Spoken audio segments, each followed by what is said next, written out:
News 18 Madhya Pradesh Chhattisgarh देख रहे हैं आप। वक्त खबर असरदार का हो गया है। मैं हूं अपर्णा मौजम। शुरुआत कर रहे हैं कांग्रेस की खबर के साथ। दिल्ली में कांग्रेस केंद्र चुनाव समिति की बैठक, जहां एमपी की 14 सीटों पर नाम लगभग फाइनल कर लिए गए हैं। कमलनाथ नहीं लड़ेंगे लोकसभा चुनाव। छिंदवाड़ा से नकुलनाथ का नाम लगभग तय माना जा रहा है। भिंड से फूल सिंह बरैया, सतना से सिद्धार्थ कुशवाहा, राजगढ़ से प्रियव्रत सिंह हो सकते हैं उम्मीदवार। तो कांग्रेस की केंद्र चुनाव समिति की यह बैठक जारी है, जिसमें मध्य प्रदेश के लिए 14 सीटों पर नाम फाइनल कर लिए गए हैं, जिनका औपचारिक ऐलान कभी भी हो सकता है। छिंदवाड़ा से कमलनाथ के बेटे और सिटिंग एमपी नकुलनाथ का नाम लगभग तय माना जा रहा है। राजगढ़ से प्रियव्रत सिंह उम्मीदवार घोषित किए जा सकते हैं। सतना से सिद्धार्थ कुशवाहा और भिंड से फूल सिंह बरैया।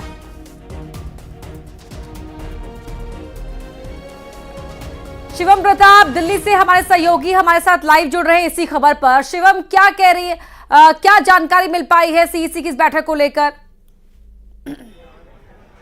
देखिए, कांग्रेस की दूसरी केंद्रीय चुनाव समिति की बैठक खत्म हो गई है। मध्य प्रदेश, उत्तराखंड, गुजरात समेत तमाम राज्यों की 60 सीटों पर चर्चा हुई है। लेकिन एमपी को लेकर बड़ी खबर यह है कि एक बार फिर कांग्रेस पार्टी ने नकुलनाथ पर भरोसा जताया है। छिंदवाड़ा से वो चुनाव लड़ेंगे। 14 से 16 नाम केंद्रीय चुनाव समिति की मध्य प्रदेश को लेकर पहली बैठक हुई, उसमें क्लियर हो गए। बाकी नाम आने वाले समय में क्लियर होंगे। फूल सिंह बरैया को भिंड से टिकट दिया गया है, सतना से सिद्धार्थ सिंह को टिकट दिया गया है और उसके साथ साथ अरुण यादव का टिकट अभी फिलहाल खांडवा से पेंडिंग हो गया है।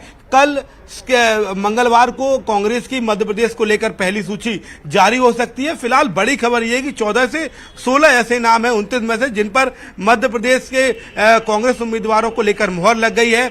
कमलनाथ नहीं लड़ेंगे, ये भी लगभग साफ हो गया है और तमाम जो पार्टी के बड़े नेता हैं उनको भी पैनल में रखा गया था। कई बड़े नेताओं के नाम पर भी मुहर लगी है। हालांकि कल मंगलवार को कभी भी कांग्रेस की लिस्ट जारी हो सकती है, उसके बाद तस्वीर बिल्कुल साफ हो जाएगी। लेकिन अभी के लिए चर्चा ये है कि 14 से 16 सीटों पर मुहर लग गई है और नकुलनाथ छिंदवाड़ा से लड़ेंगे, फूल सिंह बरैया भिंड से लड़ेंगे, सिद्धार्थ सिंह सतना से लड़ेंगे। अरुण यादव का खांडवा से अभी फिलहाल टिकट पेंडिंग में है। उनकी चर्चा आज हुई थी, लेकिन उसको अभी फाइनल नहीं किया गया है। जी शिवम, बहुत शुक्रिया आपका इस पूरी जानकारी के लिए। तो सीईसी की बैठक कांग्रेस की खत्म हो चुकी है, जैसा शिवम बता रहे थे। 14 से 16 नामों पर आज लगभग राय बन चुकी है और वो कल सीईसी की पहली बैठक और एमपी के लिए 14 सीटों पर उम्मीदवारों का ऐलान कांग्रेस कल कर देगी। जिस तरह से हमारे सहयोगी शिवम जानकारी दे रहे थे। शिवम, बहुत शुक्रिया आपका इस पूरी जानकारी के लिए। बढ़ते हैं आगे। आज पूरे देश में सीएए कानून लागू हो गया है। सीएए को लेकर सियासी जमात की तरफ से कई प्रतिक्रियाएं भी आ रही है, लेकिन इन सब के बीच लोकसभा चुनाव के पहले इसे मास्टर स्ट्रोक के तौर पर देखा जा रहा है। यही नहीं, बीजेपी ने एक और अपना वादा पूरा कर लिया है।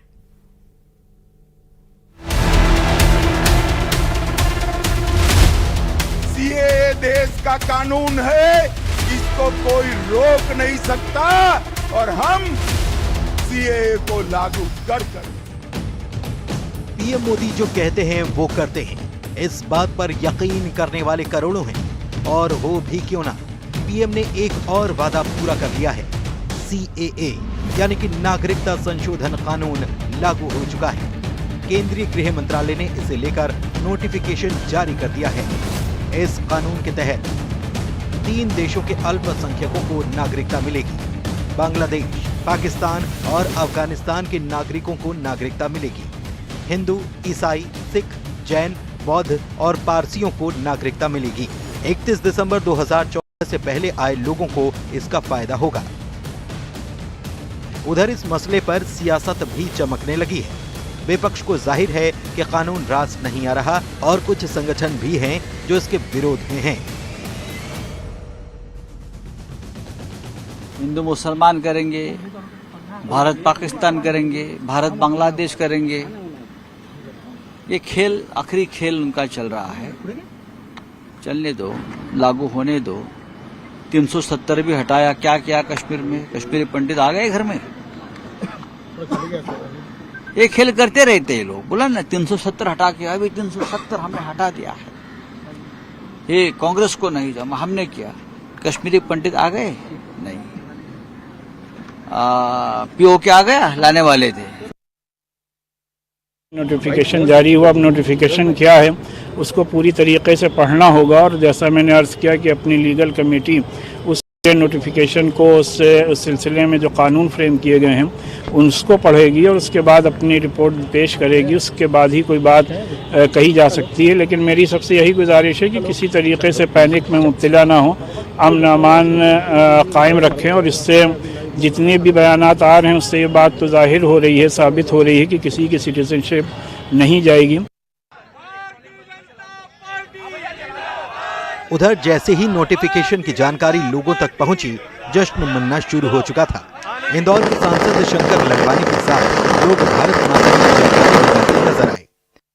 वहाँ के जो अल्पसंख्यक है, चाहे हिंदू हो, सिख हो, पारसी हो, बौद्ध हो, जैन हो, सबकी ये मांग थी कि नागरिकता मिलनी चाहिए और वर्षों से ये मांग कर रहे थे। माननीय प्रधानमंत्री जी ने आज पूरी की और देख रहे हो आप लोगों के चेहरों पे किस्सा उत्साह है कि अब वो सम्मान के साथ यहाँ जी सकते हैं जो वहाँ के नागरिक थे। CAA के लागू होने के बाद संवेदनशील इलाकों में सुरक्षा बढ़ा दी गई है। दिल्ली में भी पुलिस ने फ्लैग मार्च किया। साथ ही केंद्रीय गृह मंत्रालय ने भी राज्यों की पुलिस को अलर्ट मोड पर रहने के निर्देश दिए। उधर लोकसभा चुनाव के ठीक पहले मोदी सरकार ने एक बड़ा वादा पूरा किया है। ये ऐसा कानून है जो कई लोगों को एक नई पहचान देने वाला है। Bureau report, news 18। भारत की नागरिकता इस कानून से कैसे मिलेगी और कौन है जो इसके लिए आवेदन कर सकते हैं, कौन वो लोग हैं, ये जानते हैं। तो 3 पड़ोसी देश हैं जिनसे आए अल्पसंख्यक शरणार्थी। कौन कौन से वो देश हैं? बांग्लादेश, जहां पर हिंदू धर्म के लोग माइनॉरिटी में आते हैं, पाकिस्तान, जहां पर हिंदू धर्म के लोग माइनॉरिटी में हैं, और अफगानिस्तान। इसके अलावा न सिर्फ हिंदू बल्कि सिख भी हैं बड़ी तादाद में यहां पर जो अल्पसंख्यक में आते हैं।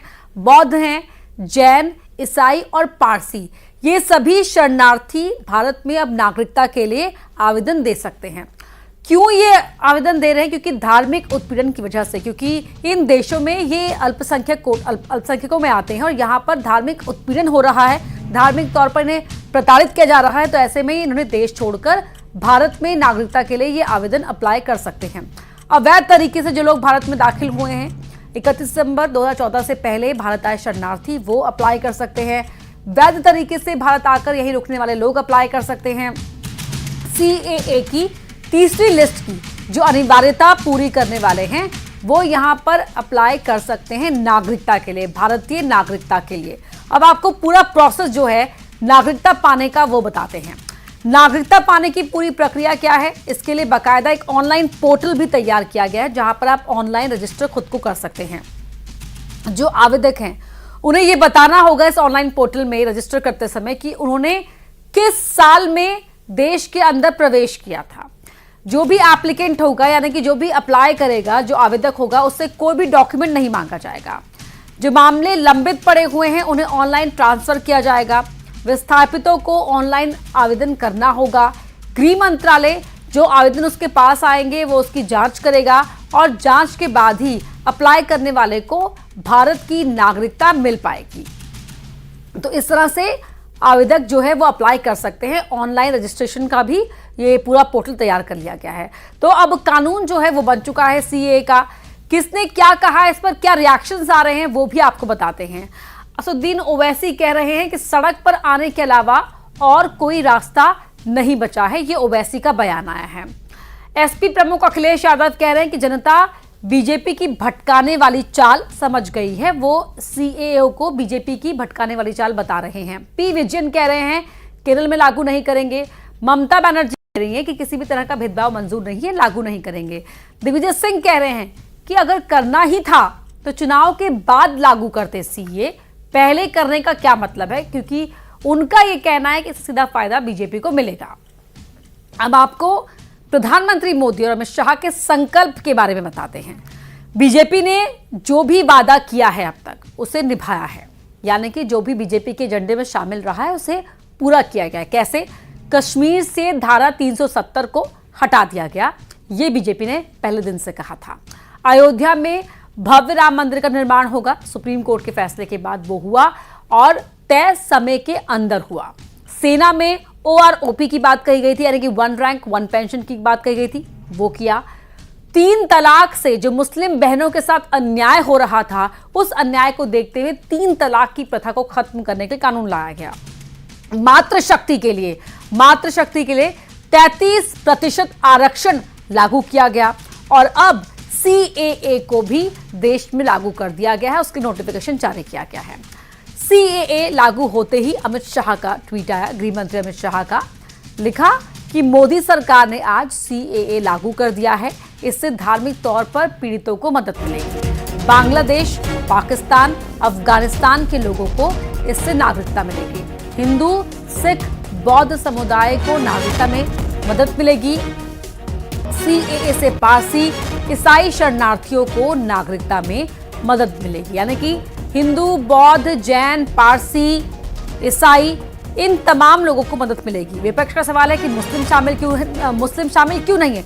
इसलिए शामिल नहीं है क्योंकि इन तमाम देशों में 3 देश हैं, बांग्लादेश, अफगानिस्तान, इन देशों में मुसलमान अल्पसंख्यक नहीं है, वो वहां पर मेजॉरिटी में है।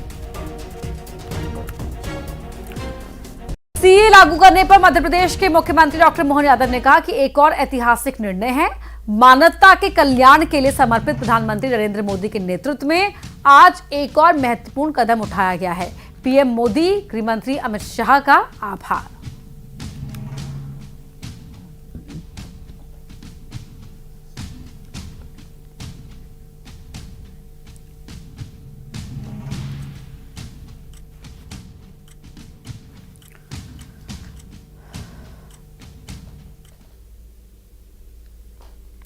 CAA लागू करने के बाद देश भर में सुरक्षा एजेंसीज को अलर्ट कर दिया गया है। एहतियातन कई जगह पर सुरक्षा बढ़ाई भी गई है। दिल्ली के शाहीन बाग इलाके और जबलपुर के बड़ी ओमती, बेलबाग, रद्दी चौकी सहित मुस्लिम बाहुल्य इलाके में फ्लैग मार्च निकाला गया।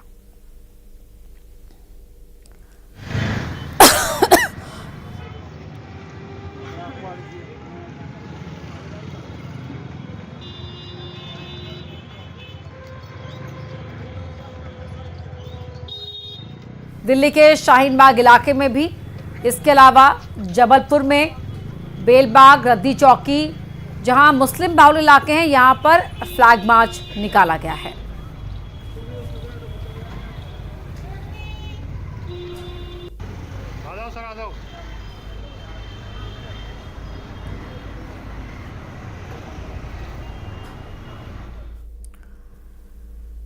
नोटिफिकेशन जारी होने के बाद देश भर में सुरक्षा बढ़ा दी गई है। खासकर संवेदनशील इलाकों में सोशल मीडिया पर अफवाह फैलाने वालों पर नजर। सोशल मीडिया पर भी साइबर एजेंसीज नजर रख रही हैं ताकि यहां पर कोई भड़काऊ किस तरह का कदम ना उठाया जाए और ना ही कोई अफवाह फैलाई जाए। CAA लागू होने के बाद दिल्ली पुलिस अलर्ट पर दिख रही है। शाहीन बाग इलाके में जहां CAA NRC को लेकर बड़े पैमाने पर प्रदर्शन देखने को मिला था, धरना प्रदर्शन, उसी के मद्देनजर यहां पर शाहीन बाग इलाके में फ्लैग मार्च निकाला गया है। CAA लागू होने के बाद कई जगह पर सुरक्षा बढ़ाई गई है, तो यहां एहतियातन ये कदम उठाए गए हैं। फ्लैग मार्च निकाला गया है दिल्ली में, जबलपुर में भी। अब बढ़ते हैं आगे, बात करते हैं एक और बड़े फैसले की। आज धार के भोजशाला पर हाईकोर्ट की इंदौर बेंच ने बड़ा फैसला सुनाया है। कोर्ट ने ज्ञानवापी की तरह धार की भोजशाला का ASI सर्वे कराने का आदेश दिया है। हिंदू पक्ष के वकील की अपील को स्वीकार करते हुए कोर्ट ने सर्वे का आदेश दिया। उधर फैसले से नाराज मुस्लिम पक्ष सुप्रीम कोर्ट में अपील करने की बात कह रहा है।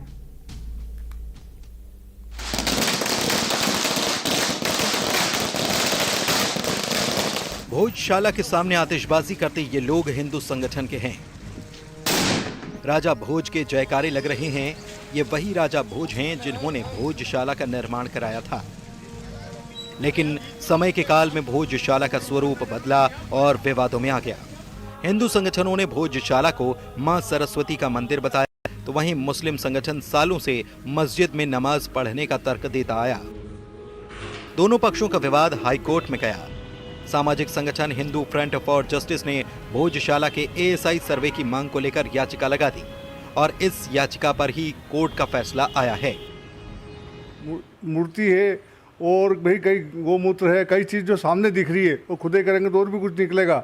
हमारे यहाँ सर्वे है, मतलब हमारी आज जीत हो गई है और अतिशीघ्र मंदिर हमें मिलेगा जहाँ माँ सरस्वती का मंदिर भव्य बनेगा और पूजा होगी। जिस प्रकार से राम जी का मंदिर अयोध्या में बना, अब धार में माँ सरस्वती का मंदिर बनेगा। आज माननीय इंदौर हाईकोर्ट ने गौशाला धार से संबंधित मामले में मेरे प्रार्थना पत्र को स्वीकार कर लिया है और कोर्ट ने एएसआई सर्वे का आदेश दे दिया है। इस एएसआई सर्वे में ग्राउंड पेनिट्रेटिंग रेडार के माध्यम से सर्वे होगा, एक्सकेवेशन होगा और फोटोग्राफी वीडियोग्राफी होगी दोनों पक्षों की मौजूदगी में। और साथ ही साथ कोर्ट ने 5 मेंबर की टीम बनाई है और ये कहा है कि विद इन 6 वीक्स 6 हफ्ते के अंदर कोर्ट के सामने इस एक्सपर्ट कमेटी को अपनी रिपोर्ट सबमिट करनी है। उधर इस मसले पर सियासत भी गर्मा गई है। बीजेपी विधायक रामेश्वर शर्मा ने कोर्ट के फैसले का स्वागत किया, तो वहीं कांग्रेस विधायक आरिफ मसूद ने सुप्रीम कोर्ट जाने की बात कह डाली। ये प्रक्रिया अपनाई जा रही है, हम इसका स्वागत करते हैं, इसमें हमें भी कोई आपत्ति नहीं है, क्योंकि दावा हमारा भी मजबूत है। हम लोग भी दावा उस पर करते हैं कि बहुत साला राजा भोज के द्वारा माँ सरस्वती का मंदिर है। लेकिन फिर भी चूंकि अब न्यायालय में ये मामला चला गया है, तो न्यायालय, हम उम्मीद करते हैं कि तथ्य और सर्वे के आधार पर सारा निर्णय होगा। अब ये निर्णय हाई कोर्ट ने दिया है, इसको सुप्रीम कोर्ट में हम लोग चुनौती देंगे कि एएसआई की आवश्यकता नहीं है, क्योंकि मजबूत दस्तावेज मस्जिद कमाल मौला धार के मौजूद है और वह दस्तावेज हाई कोर्ट में पेश किए जा चुके हैं पहले भी, और अभी भी न्यायालय चाहेगा तो वो मजबूत दस्तावेज हैं सब भेज दिए जाएंगे। जब दस्तावेज के ऊपर सिविल सूट फाइल होता है तो उसी के हिसाब से फैसला आना चाहिए। पुरातत्व की मैं समझता हूँ आवश्यकता नहीं है। हाईकोर्ट ने सर्वे के लिए 5 सदस्यों की कमेटी का गठन किया है। कोर्ट ने 6 हफ्ते का कमेटी को वक्त दिया है। परिसर को लेकर जो भी तथ्य सामने आएंगे उसे लेकर कमेटी अपनी रिपोर्ट कोर्ट को देगी। जाहिर है एएसआई का सर्वे दोनों पक्षों के लिए मायने रखेगा। हालांकि मुस्लिम पक्ष के पास हायर कोर्ट जाने का रास्ता बचा हुआ है। Bureau report, news 18।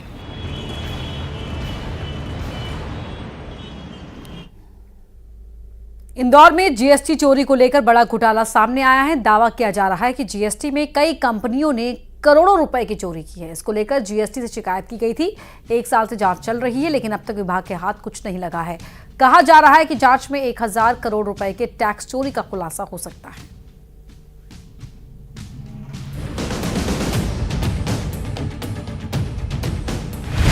जीएसटी चोरी पर बड़ा खुलासा, सरकार को करोड़ों रुपए का चूना, एक्सपोर्ट के नाम पर बड़ा घोटाला, कई फर्म्स पर टैक्स चोरी का दावा, शिकायत हुई, कार्रवाई नहीं। 1 साल से जीएसटी विभाग के हाथ खाली। इंदौर में जीएसटी चोरी को लेकर बड़ा घोटाला सामने आया है। कई फर्मों पर करोड़ों रुपए टैक्स में हेराफेरी करने का आरोप है। 1 साल पहले इस मामले में शिकायत हुई, जिसमें कई कंपनियों पर जीएसटी चोरी के गंभीर आरोप लगाए गए। कहा यह जा रहा है कि कपास के कारोबारियों ने सरकार को करोड़ों रुपए का चूना लगाया। अगर मामले की जांच होती है तो इसमें बड़ा खुलासा हो सकता है। घोटाले में कई कंपनियां शामिल हैं, जिन्होंने फर्जी बिल और रसीद के जरिए जीएसटी चोरी का बड़ा खेल खेला है। इस खेल में 29 कंपनियां शामिल होने का दावा है। ऑर्गेनिक कॉटन के नाम पर कॉटन का एक्सपोर्ट, फर्जी बिल रसीद से जीएसटी चोरी का दावा, करोड़ों रुपए के घोटाले का आरोप। नवंबर 2022 में की गई थी शिकायत। 250 करोड़ रुपए के लगाए गए थे आरोप। शिकायतकर्ता यशवंत सिंह ठाकुर ने मामले की शिकायत जीएसटी कमिश्नर से की थी। ये मामला पूरा जीएसटी टैक्स चोरी का मामला है और ये इसकी शिकायत मैंने नवंबर 2022 में जीएसटी डिपार्टमेंट में की थी और ये 250 करोड़ की कर चोरी का मामला है। शिकायत के बाद जीएसटी विभाग एक्शन के मूड में आया। विभाग की तरफ से छापे की कार्रवाई की गई। 15 से ज्यादा ठिकानों पर छापा मारा गया। इंदौर, धार समेत कई जगह कार्रवाई हुई। 6 जिलों के व्यापारियों के ठिकानों पर छापा, 47 ठिकानों पर कार्रवाई, 100 से ज्यादा अधिकारी रहे शामिल। जीएसटी विभाग की इस कार्रवाई को 1 साल हो गया, लेकिन अब तक जीएसटी चोरी को लेकर विभाग के हाथ खाली है। शिकायतकर्ता का दावा है कि अगर कार्रवाई होती है तो सरकार को करोड़ों रुपए का राजस्व मिल सकता है। ऐसा देखने में ऐसा छोटा नहीं है, करीब 1000 करोड़ से ऊपर की टैक्स चोरी का मामला है। दावा किया जा रहा है कि टैक्स चोरी के मामले में 1000 करोड़ रुपए का खुलासा हो सकता है, लेकिन जांच की आंच अब तक ठंडे बस्ते में दिख रही है। इंदौर से मिथिलेश गुप्ता, न्यूज़ 18।